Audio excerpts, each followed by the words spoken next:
Summary of the poem, A Far Cry from Africa, lines 1 to 3.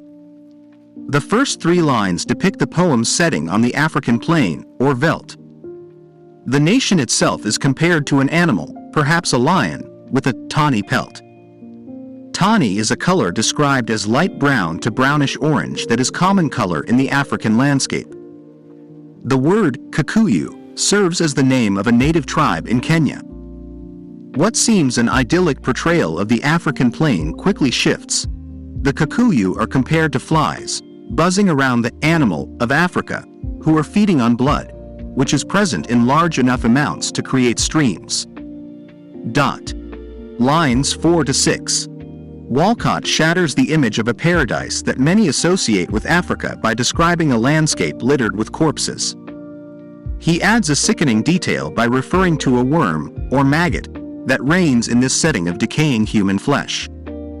The worm's admonishment to waste no compassion on these separate dead is puzzling in that it implies that the victims somehow got what they deserved. Lines 7 to 10. The mention of the words justify and colonial policy, when taken in context with the preceding 6 lines, finally clarifies the exact event that Walcott is describing: the Mau Mau uprising against British colonists in Kenya during the 1950s. Where earlier the speaker seemed to blame the victims, he now blames those who forced the colonial system onto Kenya and polarized the population. They cannot justify their actions, because their reasons will never matter to the white child who has been murdered merely because of his color, in retaliation by Mau Mau fighters, or to the savages who, in as racist an attitude as was taken by Nazis against Jews, are deemed worthless or expendable. Savages is a controversial term that derives from the French word sauvage, meaning wild, and is now wholly derogatory in English. Walcott's use of savage functions to present a British colonialist's racist point of view. Lines 11 to 14. Walcott shifts gears in these lines and returns to images of Africa's wildlife, in a reminder that the ibises, long-billed wading birds, and other beasts ruled this land long before African or European civilization existed.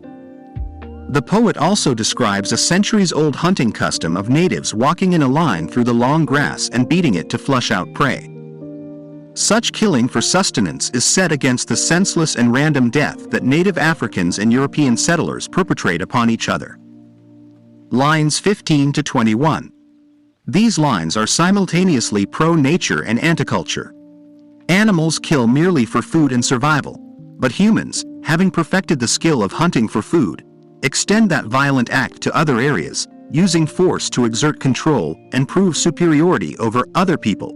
They seek divinity by deciding who lives and who dies.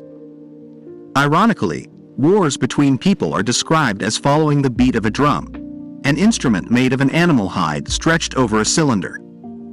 Walcott also points out that for whites, historically, peace has not been the result of a compromise with an opponent, but a situation arrived at because the opposition has been crushed and cannot resist anymore.